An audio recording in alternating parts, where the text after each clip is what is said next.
Hey girls, so it is November 1st on Friday, and I am making a vlog on time.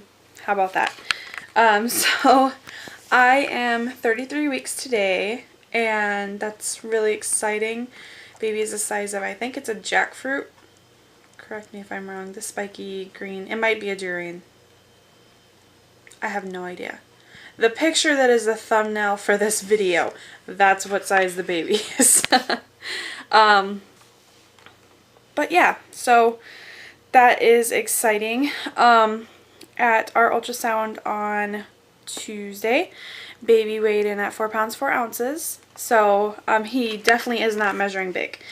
He was measuring right at 50%, and so we're very happy with that. And from the way it sounds, they won't be doing another growth scan, just because he seems to be doing really well, and they're gonna just keep an eye on my fundal height and keep doing the biophysical profiles and non-stress tests. And as long as he's doing okay with those, no growth scans. So it is looking like they're still planning to induce around that 38 to 39 weeks. They still don't want me to go to my due date, which is fine. But what is awesome about the month of November is I could potentially have Malachi this month.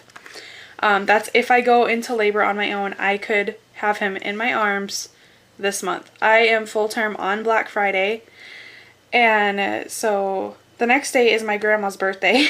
And so, I mean, Black Friday or my grandma's birthday, I could potentially have him and be perfectly fine. So that's outrageous and exciting, and I can't believe I'm going to be having a baby this month or next month.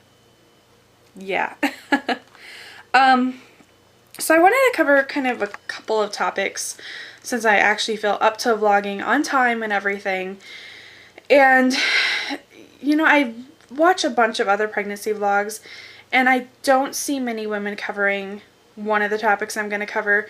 So in this video, I am going to cover the topic of sex while in the third trimester.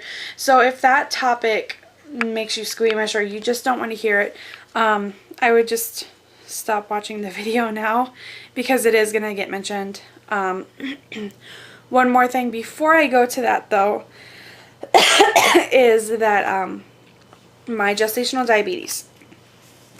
Okay, so here's the deal with my gestational diabetes. It has been well controlled for like a month now. Hardly any spikes or anything like that. You know, the 5 milligrams twice a day for glyburide has ended up working really well. I still obviously have to watch what I eat and be careful with what I consume, and I've got to keep up with my water intake and my exercise, but it's been really good. This week I have actually had no high after meals. That being said, I have had 2 high fastings. Now let me tell you why I'm actually kind of amused by this. So whenever I was told to do a fasting blood sugar, I was told just to make sure that I hadn't eaten all night and just do it first thing in the morning. I took that as don't eat anything in the morning and then take it.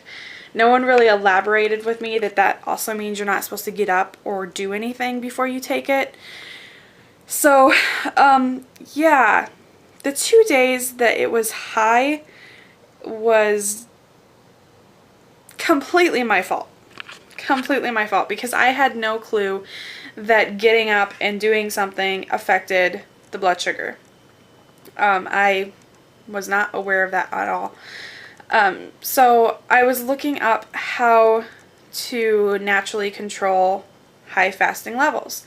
And I've probably got like blind marks on my face here from the sun shining in.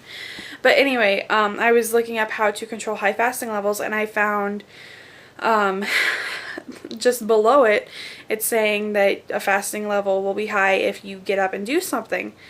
And it was talking about how the liver stores excess sugar, and it stores it in case your blood sugar gets low so it can release it. Or in case you're active and you don't have the blood sugar to sustain your activity, your liver can release that sugar and keep you in line. And I didn't know that. Like, if your blood sugar drops overnight, a normal person's body will release the sugar so that they don't end up with a really low blood sugar.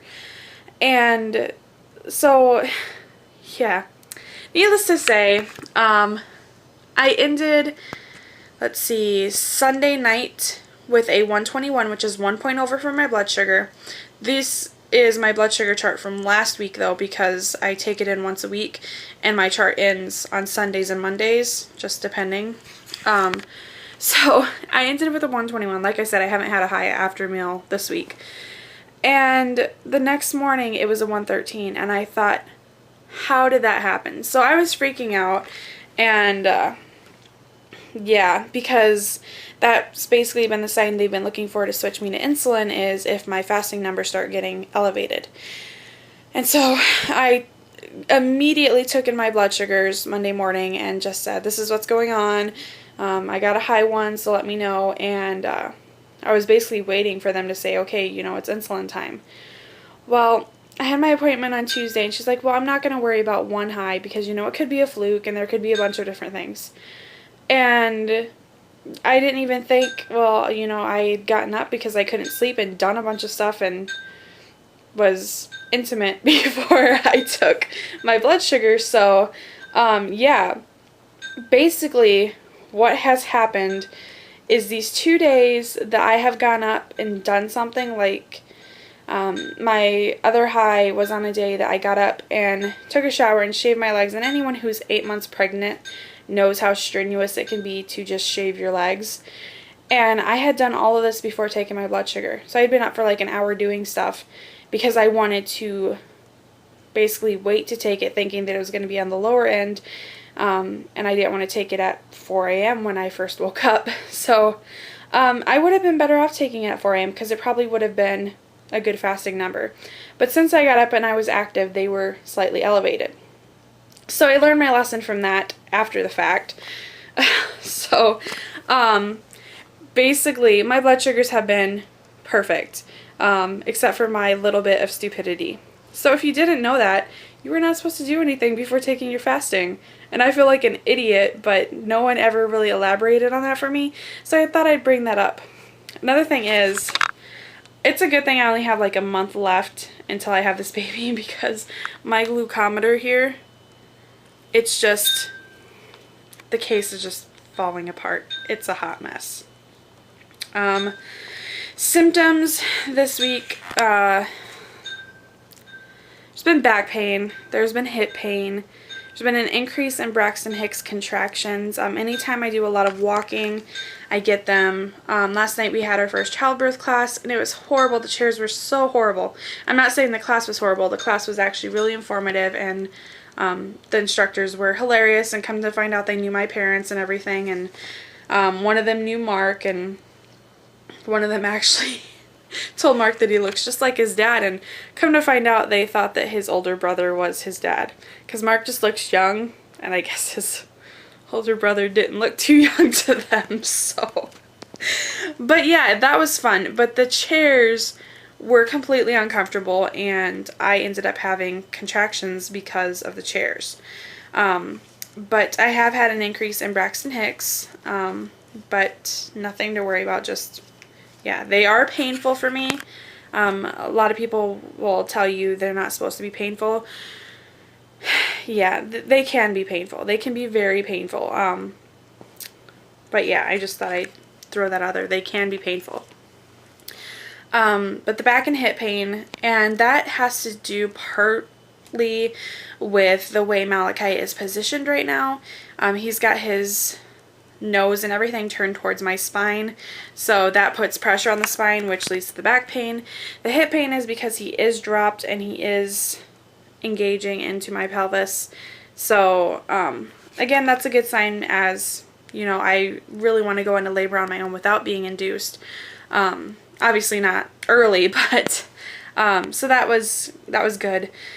And there's been like just pressure, discomfort. Again, that's because he's dropped. I've been leaking a lot of colostrum, and it has turned from like the gray that it's been for a long time to now it is actual golden pure colostrum. So that's exciting. Yeah. Let's see what else. Headaches. I've had headaches again. Basically, a bunch of first trimester symptoms have come back. I've broken out. I hadn't broken out since the first trimester. I'm not a person that breaks out ever, but I did break out a little bit and had some nausea and headaches definitely, and so those are kind of coming back. But that's common because there is the drop in HCG around this time, and so you're basically having hormonal fluctuations again, and yeah, good old third trimester stuff. So I think that's pretty much it as far as those symptoms go. A lot of fetal movement, a ton.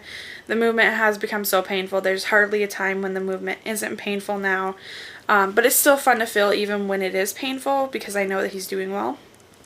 I had my second non-stress test today, and he passed hugely. They have to keep you on there for a certain amount of time, but he passed within the first few minutes. So that was great. And then I have my next biophysical profile on Tuesday and an OB appointment on Tuesday. And a week after that, I have to meet the other obstetrician at my clinic, just in case she's the one that has to deliver me, in case my doctor can't. And I get tested for Group B strep at that time also. So I'll just continue the non-stress test and biophysical profiles until I deliver. But so far they've been great. So, okay. Now I'm going to get on to the topic of the intimacy part. And I realized that a lot of people don't talk about it. And I'm not going to go into like extreme detail or anything, but I did want to touch on kind of how it's changed a little bit since, I mean, your body changes so much. So from a physical standpoint, I've become really uncomfortable with my body. Like, I've got all these new stretch marks, my boobs leak all the time. I do not feel sexy at all. Mark still tells me I'm beautiful and everything like that, and still treats me like he always has, just like I'm the most beautiful person on the earth, and I love him for that. But that alone can make being intimate very uncomfortable, just because you feel gross and like you're going to be judged. Even though Mark would never judge me, it's still kind of, it's in the back of your mind, you know? So that has definitely changed the way things are during sex. Another thing is you're just so uncomfortable. There's so much pressure. There are definitely days where you just want to look at your spouse or boyfriend or whatever and say, can you just go take care of it yourself, because it's not going to happen. So those days do definitely happen, and you know, it's sometimes you kind of want to just take it for the team because, you know, it's been a while or something, but it definitely has gotten very uncomfortable. And it's kind of a love-hate relationship I have with sex right now. Because on the one hand, it can be really uncomfortable, really painful, to the point where there is not a comfortable position. I mean, we can try every position and it's not comfortable. But then there are days when it's just the most amazing ever, you know, and back pain be damned, it's just wonderful. So it's definitely a hit and miss kind of thing. But I think the biggest thing with the intimacy in the third trimester has just been finding a time when I'm comfortable, and even if I'm not in the mood, just basically acting as if I am and trying to get to that point where I am, you know, just to be comfortable with it. And, you know, sex is good to help get your cervix ready for labor, and they say the semen is really good because it can help thin out your cervix, and you really want that. Obviously you don't want like preterm labor, but it's something that you definitely want to be able to experience, just because it does lend a helping hand. And obviously you're gonna be without it for like 6 weeks after the baby comes, so yeah, and so is your husband. Well, he can take care of it himself, but still.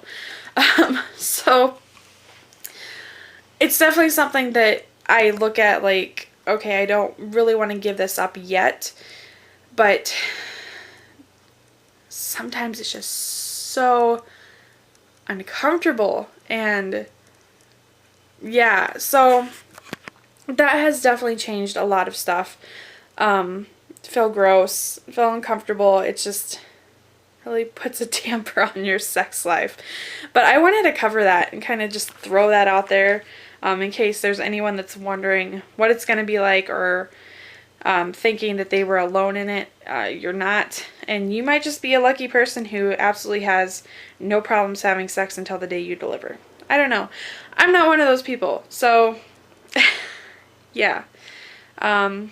Anyway, I'm not sure what else to say with this video other than I have my second baby shower this weekend on Sunday. My church is throwing that for me, so I'm interested and excited to see how that goes. And childbirth classes every Thursday. They stop the week before in full term. And non-stress tests every Friday. Biophysical profiles and OB appointments every Tuesday. And yeah, it's just a lot of appointments going on. But it's exciting. We could potentially have Malachi this month. He's moving right now and it hurts. But I'm just so happy, and yeah, it's getting close. So 33 weeks today. If you do not follow me on my Facebook page, go ahead and follow me. I do not accept ads on my personal account or my TTC account anymore.